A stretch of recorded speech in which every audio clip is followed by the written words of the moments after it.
আসসালামু আলাইকুম আপুরা। এটা হচ্ছে আমার মর্নিং স্কিন কেয়ার রুটিন।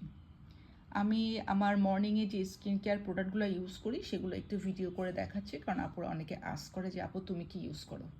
আচ্ছা, প্রথমেই যেটা বলি সেটা হচ্ছে যে এখন আমার যে এইজ, তাতে আমার ডিমান্ড হচ্ছে যাতে আমার স্কিনে কোনো ধরনের রিঙ্কেলস না পড়ে, ভাঁজ না পড়ে এবং সাথে স্কিনটা স্মুথ থাকে। যদি বোনাস হিসেবে আমি ব্রাইটনিং পাই সেটা আলহামদুলিল্লাহ, বাট আমার প্রথম টার্গেট হচ্ছে যাতে আমার স্কিনটা রিঙ্কেলস ফ্রি থাকে। এই জন্য আমি অলওয়েজ স্কিনে, মানে বর্তমান বলতে গেলে আরও 5 বছর আগে থেকেই, যখন আমি 40 ছুঁই ছুঁই তখন থেকে স্কিন কেয়ারের যে চেঞ্জটা করছি সেটা হচ্ছে হাইড্রেটিং জিনিস নিয়ে আসছি। কারণ এখন আমার স্কিন কিন্তু বিভিন্ন কারণে ড্রাইয়ের দিকে যাবে, আমার কোলাজেন কমতে শুরু করবে, আরও বিভিন্ন হরমোনাল এদিক ওদিক হবে, সেক্ষেত্রে স্কিনটা ড্রাইয়ের দিকে চলে যেতে পারে। হয়তো একটু দেরিতে যাবে, বাট যাবে, এটা ন্যাচারাল ব্যাপার। সেই জন্য আমি স্কিনে অলওয়েজ হাইড্রেটিং জিনিস মানে ইনক্লুড করছি আরও 5 বছর আগে। সেক্ষেত্রে আমি সকালে উঠে একটা হাইড্রেটিং ক্লিনজার দিয়ে ফেস ক্লিন করি।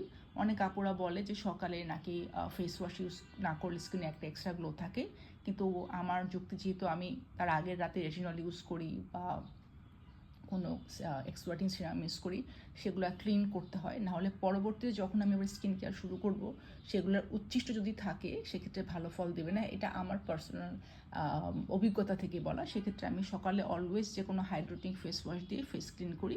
এখন আমি সিম্পলটা ইউজ করছি, মাঝে মাঝে সেটাফিলটা ইউজ করি। এটা আমার কাছে খুব ভালো লাগছে। সিম্পলটা একদম অল্প একটু দিলে খুব ভালো ক্লিন হয় উইদাউট ড্রাই। তারপরে ভেজা অবস্থাতেই বা হালকা ভেজা অবস্থাতেই আমি হচ্ছে স্নেল মিউসিনটা লাগাই। এটা আমার স্কিনকে খুব এক্সট্রা একটা গ্লো দেয়, সাথে আমার স্কিনে কোনো রিঙ্কেলসই আমি দেখি নাই।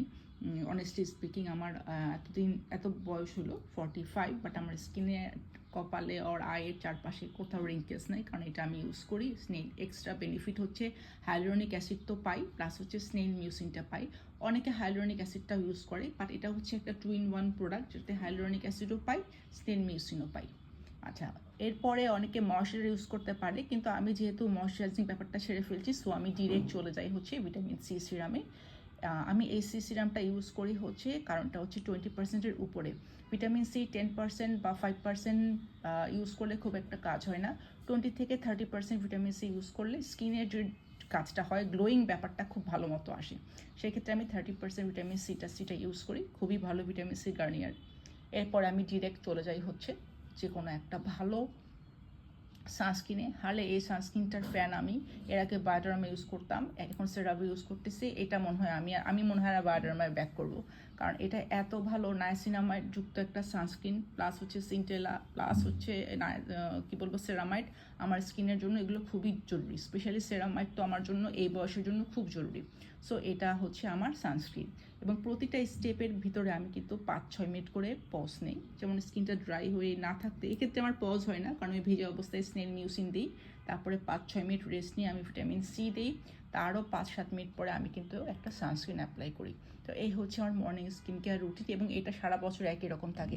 মর্নিং স্কিন কেয়ার রুটিনের খুব একটা চেঞ্জ আমার হয় না, সারা বছরই একই রকম থাকে। হয়তো শীতে আমি একটা এক্সট্রা ময়শ্চারাইজার যোগ করলাম, সেক্ষেত্রে করক্সটাই করবো, এখনও করি নাই, কারণ উইন্টার এখনও সেরকম আসে নাই। বাট সারা বছর আমার এই স্কিন কেয়ার রুটিনটাই থাকে। এরপরে আমি আমার night skin care routine share করবো। আজকে মর্নিংটা করলাম। দোয়ায় থাকবে, দোয়ায় রাখবে, ভালো থাকবে।